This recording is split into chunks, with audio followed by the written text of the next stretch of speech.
I think if you talk to anyone that's played state cricket, anyone that's played international cricket, they'll always go back and talk about grade cricket as the stepping stone for them to becoming what they've become. Even if you're playing for Australia, I felt just as much pressure walking out the bat for Bankstown. There's very few places in the world that have Bondi Beach on its doorstep. This is probably one of the most attractive places in the world to be playing cricket. The only thing I know about Manly is a hell of a nice place, so go there, give it our all, and then go and have a recovery swim down on the beach afterwards. Heads. What is it? That's a head. It's a head. We're going to have a bat. All right, good luck. Thanks, Have a mate. good game. Cheers. Manly Oval looks like a really good batting deck. First hour is probably going to be a bit tough, but I think once you're in here, it's a beautiful place to bat. So looking forward to the guys batting today. They've got 2 or 3 bowlers. One that's played quite a bit of first class. He's been in the first class team for a while, so they're going to be at us all day. And it wasn't the best of starts as Angus Robson was dismissed in just the second over. Ezekiel and Lazarus rebuilt for the Dolphins as they punished the rare loose ball. But Ezekiel was then caught at slip.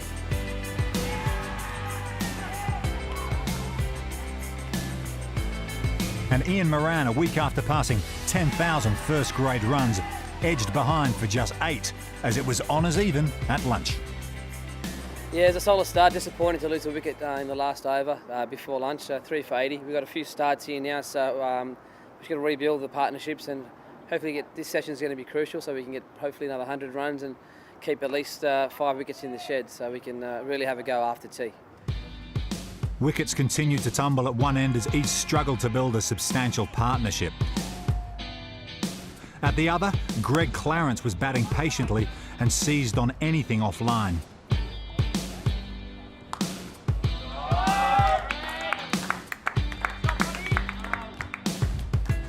He went on to make 100 off 170 deliveries.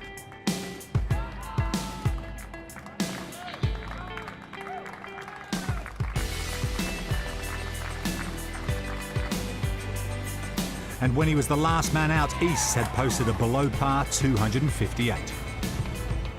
Losing a few wickets in clumps didn't help, but I just tried to be there and sort of tried to cash in after tea. I knew if I could get to the last sort of hour and a half of the game, there'd be an opportunity to contribute and get some runs there, so that was the plan. Hats off to Manly. I thought they bowled exceptional today. We didn't convert a lot of our starts, but to see Greg Clarence get his 100 today was very pleasing.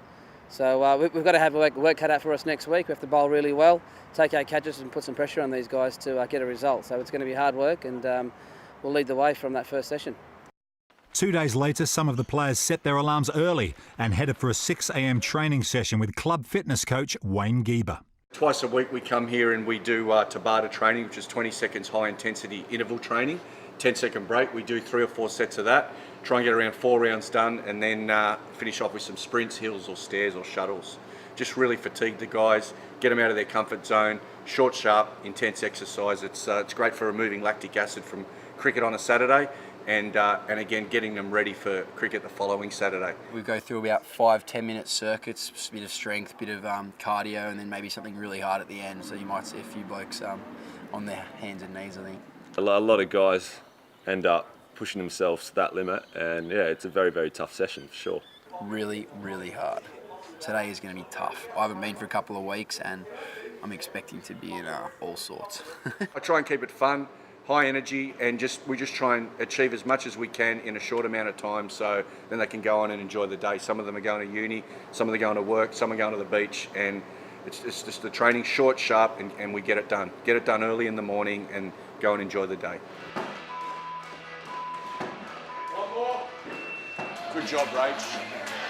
50 mountain climbers, 10 on the hammer curl press, up and back once at least, 20 to 25 on the dips, please. Keep going, Lance, keep going, Lance. Good job, girls, well done. Best thing you can possibly do Tuesday morning at 6 a.m, so better than a sleep in. As expected, very tough. It's always a tough session down here, but you don't feel worse for it.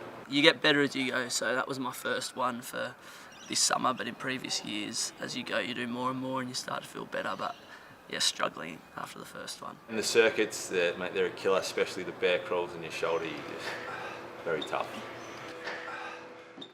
Later in the evening, the players were able to reflect on Saturday's performance and the plans for the week ahead at training.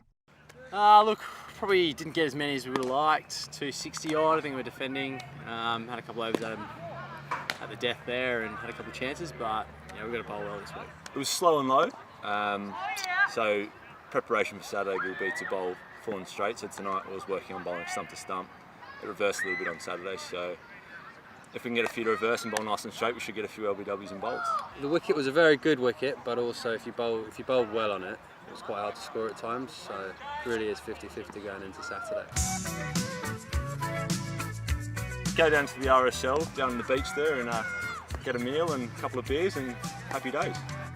We've got a trivia night. I don't think we're going very well, but some of the lads aren't offering much, so including myself. So we'll see how we go. Taz and Rowie are leading the charge there. The Marquees of Queensbury. Taz is a massive geek. Literally anything to do with politics, science, any question that you'd be embarrassed to know, Taz is right. Taz definitely is the team leader, and Rowie's good support, but I don't think Pilot's offering much, being a Pommy himself, so he obviously doesn't have a clue about much. The first name is Clubbo. IKEA or death? Clubbo. IKEA or death? It's a really, really good social club. I mean, off the field we perform very, very well, which is always a plus. I mean, especially after a few wins on Saturday, we tend to have a few too many beers on a Saturday night. The following Saturday, conditions were better suited to bowling, but club coach Michael Bevan knew it was going to be a tough ask to get the win. I think it'll be tough. It's a reasonably good wicket with a reasonably strong side, so we're going to have to take our catches and bowl pretty accurately and just look to sort of create a bit of pressure on them. The wicket looks like it's probably a little bit more worn. He's rolled in some grass clippings, so it'll be interesting to see whether or not the wicket continues to wear throughout the day. It's really good today, similar to last week, really hard. So good preparation during the week, so should be a fair few runs in it today if the weather stays fine. The guys were saying there was some turn last week, and so hopefully that'll be the case this week. So we'll have to wait and see how it presents. Yeah, look, it'll be pretty tough for us today. I think we'll need to bowl well to be half a chance. A wicket each for Moran and Yazdani removed both openers within the first hour. But that was as good as it got for Easts in the morning session, as the experienced Manly top order of Beadle and Crosthwaite batted positively and wrestled back the initiative for the hosts. The introduction of left-arm spinner Shane Devoy was going to be the key. In his first season at the club, Shane travels up from Canberra on match days. I'm from Canberra and play for the ACT Comets in the Futures League competition. The Comets are now not just a Canberra side, but Canberra in New South Wales country. That gives us a direct pathway into the New South Wales Blues. And I guess as a result of that, if you kind of want to be looked at that, you've got to come up to Sydney and play grade cricket. It's a much stronger competition, and obviously if you're testing yourself against good players each week and do well, it puts you in good stead. I think at sort of my age, 25, and I've got a career, it's something that you've got to either jump on very quickly or the moment sort of passes you by. So from conversation to decision and getting up to East, it's probably about a week. And the boys have been great to allow me to come in and have an opportunity to do what I do. Fantastic group of lads, couldn't be happier. That Pilot bloke's a little bit iffy, but the rest of the boys are fantastic. It was always going to be a struggle to contain an experienced Manly batting order, and captain Tim Cruikshank proved just that as he eased his way to a majestic 74 to lead his side home by 5 wickets. Pretty disappointing day, unfortunately.